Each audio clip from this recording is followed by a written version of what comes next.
Inaaffaatu bultiina ijaarsisee. Bishaan Addis Ababa yaa galaana guutuu na dabarsi. Bishaan Addis Ababa yaa galaana guutuu na dabarsi. Hinduuneen hin gaggaabe yaa magaalee shaashii na hafaarti. Maatii kiyyatu maqaadhaan simboo naan jedhani malee bifaanis ta'e jireenyaan simboo ta'uu hin dandeenye. Ani maqaan koo simboodha. Kanan dhaladheetti guddadhee dachee gootaa Kumsaa Morodaa Wallagga Bahaa magaalaa Naqqamteetti. Barnoota koollee kutaa 1 hanga 10ffaatti xumureera. Magaala keessa jiraannus maatiin koo galii gaarii hin qabanii. Abbaan kiyyaa bara mootummaa Dargii keessaa sooressaa kan hin jedhamne ture. Haa ta'uutii garuu erga Dargiin kufee mootummaa wayyaanee ati adda bilisummaa Oromoo soorta jechuun qabeenya keenya tokko lamaan hattuu fi bitamtuu ganda keessaa nutti erguun nu jalaa dholodholanii fixanii. Booddees sababa tokko malee naannoo waggaa 3 mana hidhaa Jaatoo keessa erga tursanii booda erga nuti rakkannee rakkinatti gallee abbaa keenya nuuf gadhiisanii. Abbaan kiyyaa erga kanaayyuu haaloo qabatee dhaaba adda bilisummaa Oromoo bakka inni jirutti hanga humna isaa erga jettanii jedhee gargaaraanii ture. Amala kana dura hin qabne erga mana hidhaa seenee abbaan kiyyaa tamboo xuuxuu bakka tokko sa'aatii dheeraadhaaf taa'uu fi araada dhugaatiiwwan garaagaraa horachuu jalqabe. Akka harmeen keenya nutti himtetti isa dura garuu abbaan koo nama akkanaa hin turre.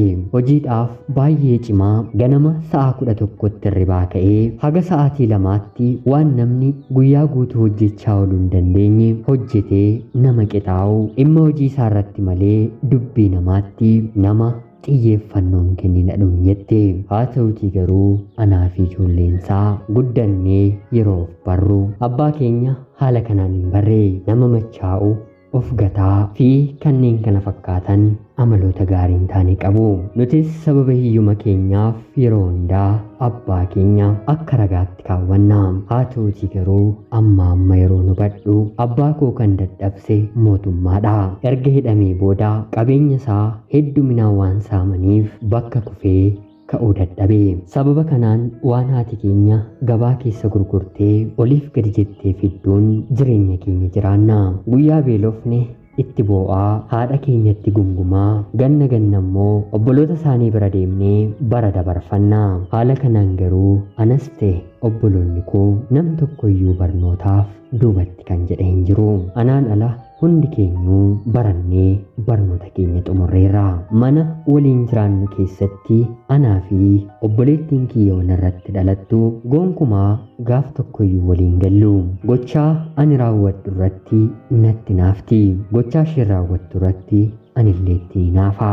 Sababa kanaan yeroon kutaa 10ffaa baradhu obboleettiin koo kunii kutaa 9ffaa keessaan heerumti. An yeroo sanatti heerumuuf karoora qabachuu iyyuu hin taane jaalallee dhaabbataallee hin baafanne. An hanga fashee ta'etu hin jiru barnoota addaan kuttee akka heerumtii gaaffii jedhutu sammuu kiyya keessatti dhufe. Yeroo heerumte sanatti jaarsi ergamee kabajaan manaa kan baateetu hin taane bifa aseennaa yookiin immoo dubartiin fedha isheetiin mana abbaa manaa ishee seentuuni. Manaa baddee torbee tokko booda bilbiltee bakka jirtu nu beeksiste. Sana booda araaraaf jaarsillee torbee booddee ergame.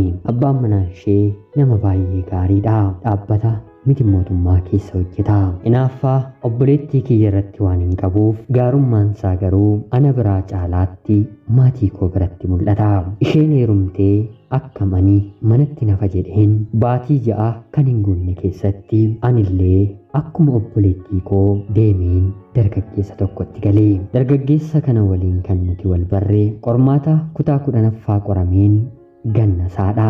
Naannoo keenyaa hojii barbaadee hoteelaa fi mana namaa nama qacaruudha. Anis bifuma kanaan isan arge. Otuu firiin qormaata kutaa 10ffaanaan dhufeen waraqaa foorjidii kutaa 10ffaanaaf hojjechiisee mana yaalaa tokko keessaa qulqulleessituu ta'een akkan hojjedhuuf na qacare. Tole jedhee jalqabee isa waliin illee hariiroo nan eegala. Dubbii kiyyaan ariifachiiseen anis jaalladhe innis na jaallate erga wal jennee booda galii mataa keellee waan argattuuf maaliif bultiin ijaarrannu jechuun nama kanan gaafadhe. Tole jedhee dur mana maatii isaa kan galu ture bahee mana nuuf kireessee anaan illee ofitti na fudhatee waliin jiraachuu ni jalqabna. Dorgommiin koo silaa quxisuu kiyya waliin hidhaatii abbaa manaan obboleettii kiyyaaf uffata torbeetti jijjiira. Deemeen mana ishee dhaqeen wanta haaraa tokko yoon irratti hin arge hammeenya naaffaatiin guutameen as deebi'een abbaa manaa kiyya jeeqaa. Hojiinsaa dallaalaadha. Har'a bakka akkanaatii lafa qarshii amma kanaatiin obbo Baluurraa obbo Baliitti gurgurree mana sanaa baluuf bakka kanaan kireessee jechuun kan natti dubbaturraan ala akka abbaa manaa obboleettii koo harka isaatti baatee wanta naa fidu hin qabu. Anatu jireenya sobaa jiraachaa jira malee inni jireenyuma sodaa qabu na kabajee jiraata. Wantan gaafadhe akka obboleettii kiyyaaf ta'uu baatus torbeettis baatiittis walitti qabeenyaaf bitaa. Haa ta'utii garuu anaaf akka isaatti jiraachuun naaf hin danda'amne. Kan ani jiraachuu barbaadu obboleettii kiyyaan olii. Yoo isheedhaa ol ta'uu baate qixxee ishee jiraachuu nan barbaada. Abbaa manaan obboleettii kiyyaa wal fuudhanii yeroo waggaan guunne keessatti wantoota mana keessaaf barbaachisan sireerra ciisamu, soofaa, televiziyoonii fi kanneen kana fakkaatan guutee fi abbaan manaan koo garuu yaaduma kanaayyuu hin qabu. Sireen nuuf haa bitamu yeroon jedhu qarshii walitti qabatee kan dur namni irra ciisaa ture qarshii gadi qabaadhaan bitee manatti nuu fida. Yeroo fidee dhufu lolan qabadha. Ani maal sitti fakkaadheen siree namni irratti wal sukkuumaa ture anaaf fiddee dhuftaa fudhuu badi jedheen manaa gadi guura. Booddee hiriyoota isaa fi ollaan waan qabuun wasiif bitee dhufee maal godhi jettaa jedhanii na sossobanii walitti nu deebisu. Erga kanaas otuu obboleettiin kiyya daa'ima hin godhatiin daa'ima godhachuun qaba jedheen nan dahe. Haa ta'utii garuu obboleettiin koo daa'ima godhachuu didanii. Erga wal fuutanii maaliif daa'ima hin godhattanii jedheen abbaa manaa sheeroon gaafadhu dursa barumsa ishee haa fixxu kan rabbi nuuf qopheessedha taanaan yoomuu nuuf hin oolu jedhee waliigaltee isaanii natti himi. Amma immoo deebiseen daa'ima godhachuu kootti nan aare. Erga daa'ima godhadhee booda abbaa manaa kootiin kan duraan ol baay'ee rakkisuun jalqabe. Inumaa nama ta'e natti mul'atu. Hir'ina isaa malee guutummaa isaa arguu hin dandeenye. Guyyaanni galgala manatti dhufu dubbii baay'een isa eega. Yeroo sanatti maaltu akkana tuqe beekuu baadhus sammuun koo nama sirrii ta'uu dide.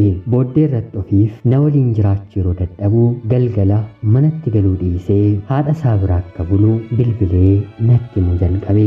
Anis halkan daa'ima koo baadhee kottu bahi jedheen mana haadha isaatii arrabseen isa baasa.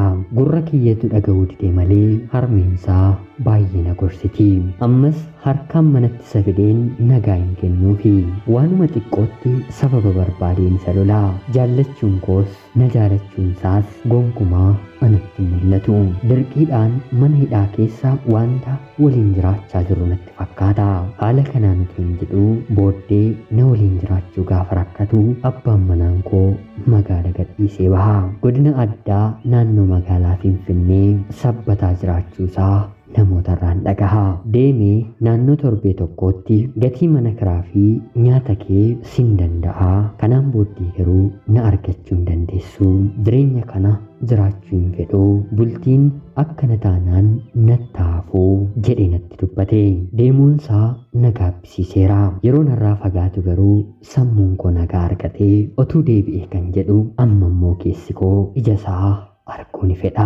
Bilbila kana dura qabu dallaalaadhaatii namni hundi ittiin isa beeku ofirraa cufee lakkoofsa haaraa banate. Namoota teelee keessa hojjetan gaafadheen maqaa isaatiin lakkoofsa jiru baasiseen ammas nan bilbilee fi lakkoofsa kana garamiin argatte jedhee siimii isaa baasee gate. Yeroonni narraa fagaatee deemu wanta harmeensaa natti dubbachaa turan balleessaan kan koo akka ta'e tokko lamaan natti mul'achuu jalqabe. Haadha koottis deemee jedhee boo'een falli biraan jireenya koof ni dhibaa. Obboleettii kiyya quxisuu itti naafeen ofii rakkoo kana keessan galee. Erga kanaas carraan dubartiin qabdu biyya alaa bahuudhaatii daa'ima koo haadha kiyyatti kenneen rakkoo irratti rakkina dabaleefiin erga sanaallee haalota gaarii hin taane jireenya koo keessatti godaannisa uuman hedduu ergan dabarsee booda gara biyya alaatti imala kun taasise. Ergan biyyaan baaba'ee har'a waggaa 3 xumureera.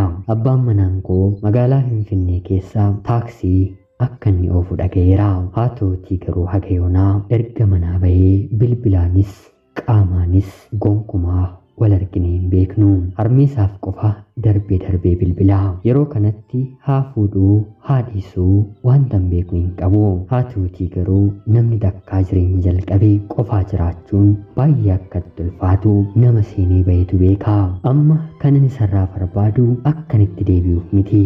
Bakkuma jirutti balleessaa, dhiphina fi yeroo inni na waliin jiraatu wanta isa godhe hundumaaf dhiifama akkanaaf raawwatuu fi gochaan koo kaleessaa har'a isaafis ta'e obboleettii koof wantan gochaa ture baay'ee na boosisaa. Wallaalummaadha jechuuf wantan godhu hundumaa maaliif akkan godhu nan beeka. Haa ta'uutii garuu diinuma maaliitu jireenya koo akka jeeqe hin beeku. Inaaffaadhaan bultiin ijaaramnaan gonkumaa itti fufuu hin danda'u.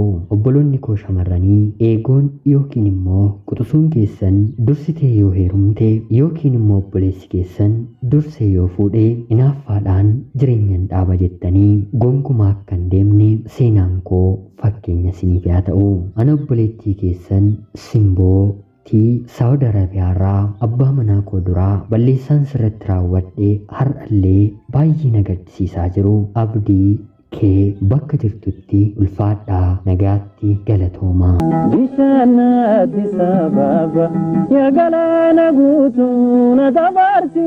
Bishaan Addis Ababa yaa galaana guutuu na dabarsi. Hinduuneen hin gaggaabe yaa magaalee shaashii na hafarsi.